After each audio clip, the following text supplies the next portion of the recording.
Welcome to the Sipping Point Podcast. Join Laurie Forster, the wine coach, as she guides you through the world of wine, food, and so much more. Laurie brings a fresh and fun approach to the world of wine. So whether you're a seasoned wine lover or just getting started, this is the place to explore how to sip, savor, and live your most delicious life. And now, here's your host, Laurie Forster. Welcome back to the Sipping Point. This week, we're going to talk to Lauren Zimmerman from Port of Leonardtown Winery. It's one of the only cooperative wineries in the state of Maryland. She's a lot of fun and her wines are delicious. So I'm going to introduce her in just a minute. But a reminder, if you're interested in joining me on my tour, Treasures of Tuscany, in October of 2026, registration is open. We're already about half full, and I would love for you to join me. Just email me, Laurie at thewinecoach.com.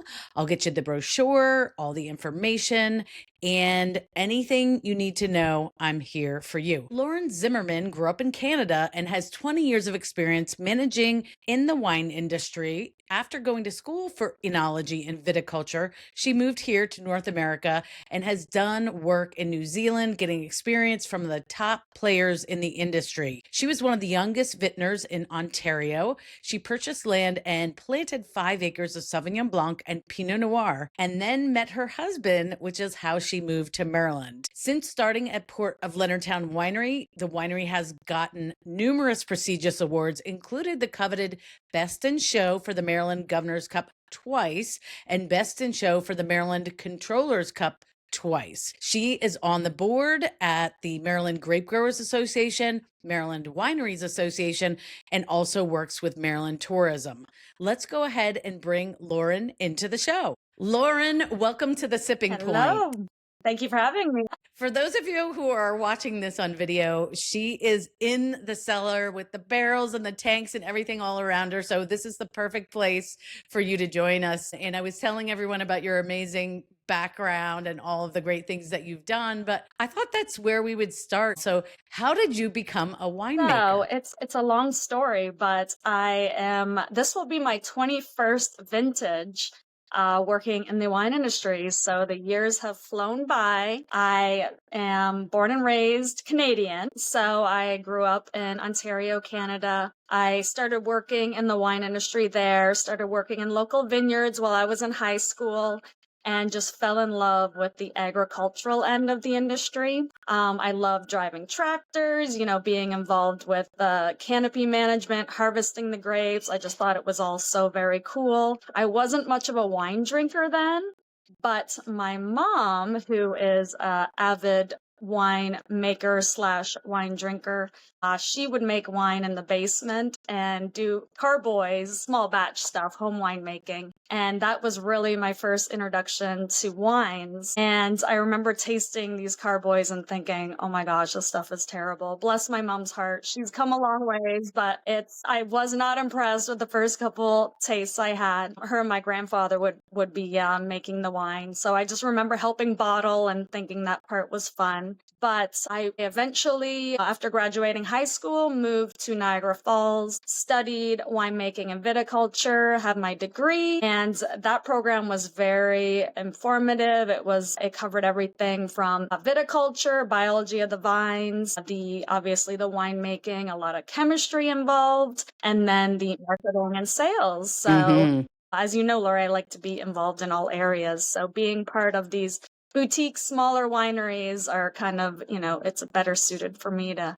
dive in and be involved in a little bit of everything. Yeah. So how did you get to the States? So you did all that studying in Niagara, and there is such a great and, thriving wine industry around Niagara on the lake and in Canada as well. So how did you get here to Maryland for us to have your amazing skills here? I met this adorable American, and apparently I have a thing for the American accent because he lured me over here, and Although he would love to move to Canada, but we have our roots here and families, so we're here in Southern Maryland. I love it. Well, that brings me to another question. If people are just hearing about Port of Leonardtown Winery, give us an idea where the winery is located and a little bit about the background, because I know yours is quite a Yeah, so unique Port of winery. Leonardtown, the only cooperative-owned winery that I'm aware of that operates as we do. We're very unique. We have many local vineyards came together back in 2007, a group of 11 individual vineyards, and they grouped together to open the Cooperative and Port of Leonardtown Winery, along with the help from the town and the county to open up the building. And they essentially, instead of each individual vineyard opening their own winery, it's very, expensive to buy the equipment, and they all came together. So the grapes are dropped off, left in my capable hands, and then they essentially walk away at that point. And everything is bottled under the Port of Leonardtown label. So I can blend and, manipulate the different blends from each vineyard. They don't stay individual. So it's really makes our wines unique because I'm working with vineyards from all over Maryland, from Eastern Shore, Western Maryland, Southern Maryland, all different, terroirs and flavor profiles. So really makes for some unique blends. And especially with our red wines, we really, have some unique stuff. That's great. And I love, all these different grape growers coming together in one winery.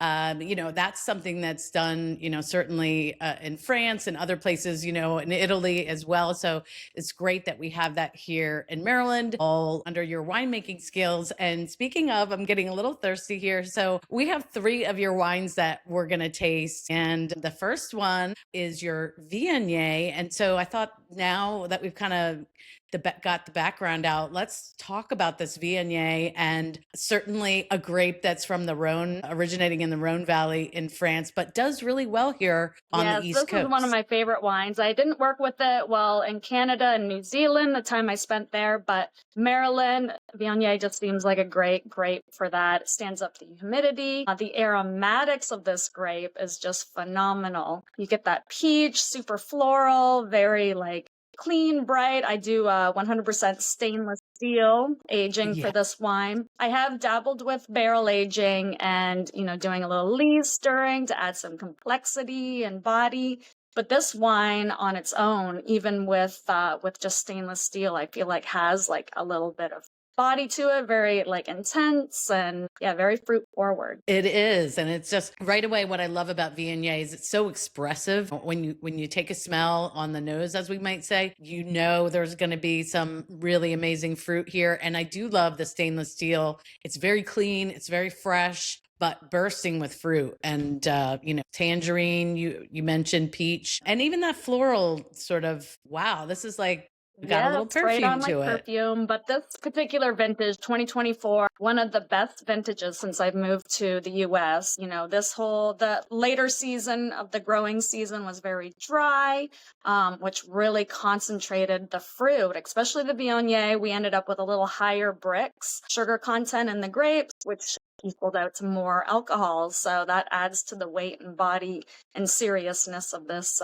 beautiful wine. Yeah, really, really lovely. And you have different levels of wine. Where does this fall in your sort of lineup of wines? So we really have 2 different tiers or portfolios at Port of Leonardtown Winery. We have our Black Label series, which the Viognier falls under that. So these are our more premium, limited edition wines that are available, a lot to our club members first. They always get first dibs and come from the best vineyards and sites. And then we have our Swirl Label series, which are more fun-loving, everyday drinking kind of wines, but equally as delicious. I love that on your tasting notes, you also provide ideas for food pairings, because that's my favorite way to enjoy wine. Would be your favorite thing to have with your Viognier? Well, I know seafood in Maryland is a big thing. So this wine has that natural citrus character. So of course, rockfish, oysters are a big thing. We have a couple local oyster farms right here in St. Mary's County. So it's pretty amazing. Pairing we make make Albarino as well, and that one's really tasty and similar kind of profile as the Viognier. So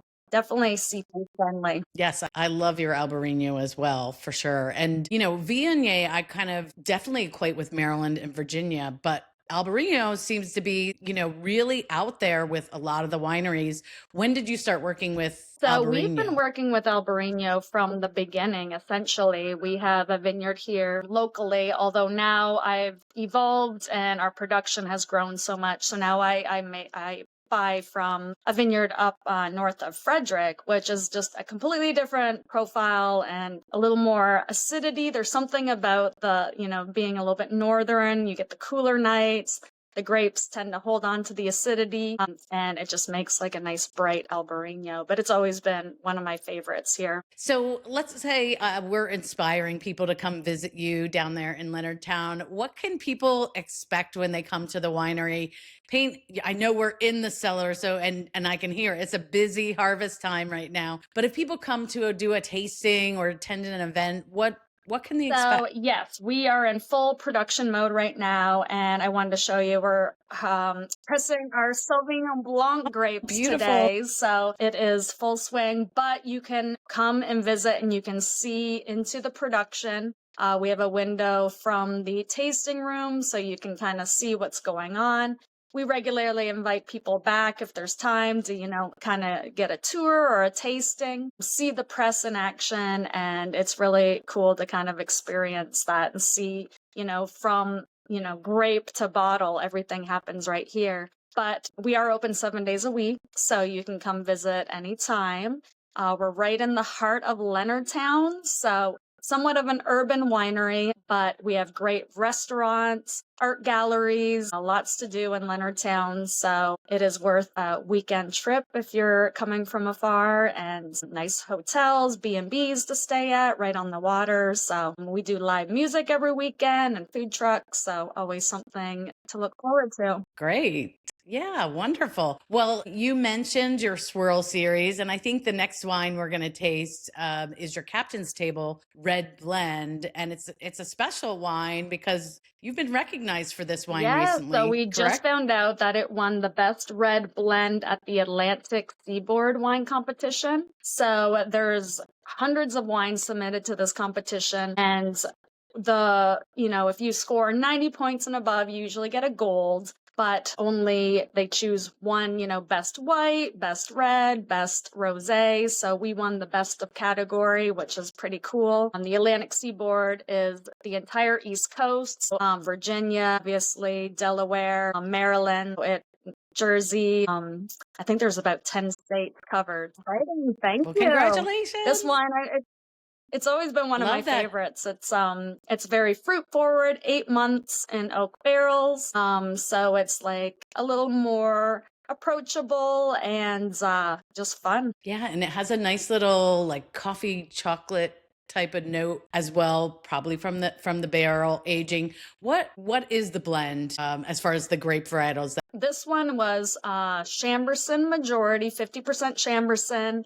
And I believe it was 40 Cab Franc. I know it was a little heavier on Cab Franc. And then Merlot, 10% Merlot. Yes. So this particular blend is always a blend of like vinifera and hybrid. The Chambourcin, I'm a huge fan of Chambourcin. Very versatile, grows phenomenally here in Maryland. And we do so many different styles with Chambourcin. So it's a very like premium drinking red, but at a very reasonable price point at, I think, $25. So. Nice. And I don't know if I asked you, what was the price point on the Viognier? So that is a funny story because originally it is $30, $29.99. But we released it to our club, and somehow it was entered into the system as $23. So you can get it at the extremely good price of $23. Our Albarino is, I know we're down to our last few cases of Albarino too. So to get it before it's gone. Wonderful. And if people can get to the winery, I know you can order on your website as well, because I've done that. So definitely check out their website because it's a way you can get the wines in between visits. So I love that this is a nice medium weight to it. It's just very easy drinking. The tannins are very elegant. You don't have to wait for this wine. It's ready to drink now in my mind. But how long would you keep this type of red as far So as you're aging? exactly right. It's not a huge, full-bodied wine, not big, aggressive tannins. So this wine is very drinkable right now, but it could easily age for another few years. I just feel like this could go with so many things and appeal to so many different types of wine drinkers. And so I appreciate that. And certainly if people are into boats or cruising, this is a great gift for anyone that loves that. I mean, captain's table, who doesn't want to be at the captain's table, Exactly. right? And it's conveniently closed under a screw cap. So it makes it very convenient to reseal if you don't finish the whole bottle in one sitting. So very convenient. I know screw caps are no longer social suicide. I Mhm. tell everyone. Now, I know our third wine that we're going to taste is very special. And I think, is this the first time you're creating the Yes. bubbly So noir? first time doing a sparkling red. This is a very special wine. It's to celebrate our 15-year anniversary here at the winery. We wanted to do something unique, something special, and what's more unique than sparkling red? It was interesting to make. Now I know why people don't make it very often. It's a pain in the butt, but we had a lot of fun, something new. We collaborated with the local art community to design this beautiful label. I know the video image doesn't do justice, but we had a competition to design the label, and we had 30 entries. And we ended up narrowing it down to our top 3 favorites, and then we went into a public vote. And Bernard Matus ended up winning the top design, and it's pretty phenomenal. So if you can see it, it's a like collage of grapes, vineyard, and then our wine glass and logo there.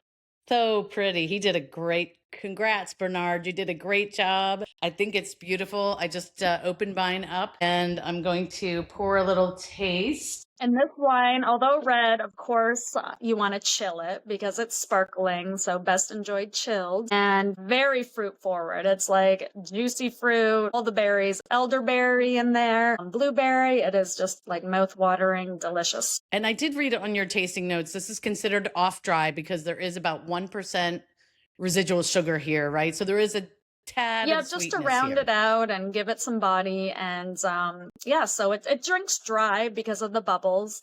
But yeah, super fruit forward and fun. That is delicious. Oh my gosh. I'm going to have my daughter, Michaela, who you got to meet at the trade tasting recently, try this. I know she is going to love this as well. It really is like you're taking a sip of a bowl of berries. Just harvested Pinot Noir, so we are making that into a sparkling too. So we have our white sparkling as well as rosé sparkling. So it's fun to have the Pinot Noir grape. I worked with a lot in Ontario. You don't see it as often in Maryland, but I think yeah, it's great for some more premium bubbly style. I've had a number of sparkling reds, like a sparkling Shiraz from Australia or a Lambrusco from Italy, another red sparkling. Is this something that consumers were asking for? What was the inspiration? So we definitely see a lot of demand for sparkling bubbly. We want to do something unique just for the anniversary. So that's where the sparkling red came in. But this is a limited edition, one time Nice. only. We're not going to be recreating it this year. So once it's sold out, then it's officially gone. This is great. And you know, when we were in Australia, this may sound gross, but the big thing there was sparkling Shiraz with grilled kangaroo. Interesting. But to them, it's like deer, like venison or something. But grilled meat with this would be delicious. Yes. I really could see with a little bit of a spice rub on it because we have all that great fruit to counteract. What would be your favorite So thing we to put actually, with this? right now it's fig season in Southern Maryland. So everyone's harvesting their figs. So bacon wrapped figs with this wine, beautiful.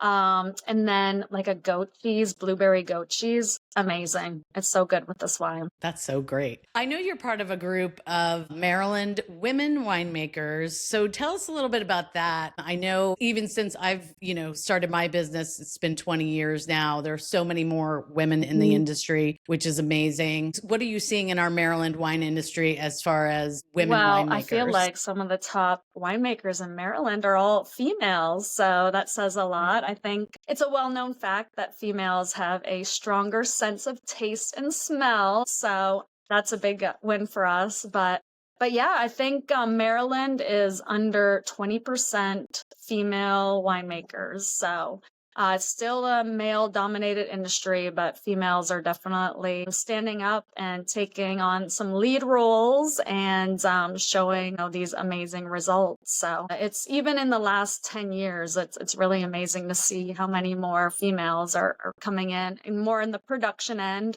I feel like, retail sales has always been more female dominated, but now you're seeing a lot more of the women winemakers really kicking butt out there. So it's cool to see. That's awesome. And I know you have a harvest to get to, but one more question for you. If someone's listening and they're inspired by your story, they love wine, and maybe they want to go on this journey to become a winemaker, what advice do you have for them to get started? So I would just say jump right in, come to the winery, obviously, tour wineries, talk to winemakers, volunteer, get some experience, kind of find out what areas you're interested in. Production's not for everybody. It's we bring on volunteers to help bottle, and sometimes with the crush seasons. So if you're local, then stop by and I can give you a little intro into the production end of the wine industry. But volunteering for the Maryland Wine Association for festivals is a great way to kind of get introduced into the industry and make some really great connections. But yeah, definitely taste a lot of wine, talk to, industry folks, and just jump in and have fun. Yes, just get started basically and learn as much as you can. And wine, you'll never need to stop learning because there's always something new. Well, Lauren, thank you so much for joining me here. If folks want to check out your website or connect with you on social, what are the best places for them to go? So you can visit our website for bottle sales, online store. We ship to most states, and you can also follow us on Facebook, social media, and that's where we keep, our local musicians and the happenings at the winery and events and all that. But you can find me under Lauren Wine Girl on the Instagram account for a little behind the scenes action. This has been fabulous. I'll post links to all of that so people can find you easily. Thank you so much for sharing these 3 wines. They were delicious. All I want to say now is Laurie. Cheers. Cheers. I'll post a link to the Port of Leonardtown Winery website. You definitely want to give that a check out. And if you get a chance to go down to Leonardtown, it is just a beautiful town. I know you're going to love visiting the winery, meeting Lauren. She's infectious, and so much more. So check that out at thewinecoach.com and just click on blog and all the information will be there. And while you're there, visit the events tab where there's information about my virtual wine tasting, Bubbly Bash 2025 on December 10th, and also my tour to Tuscany in 2026. I want you to join me.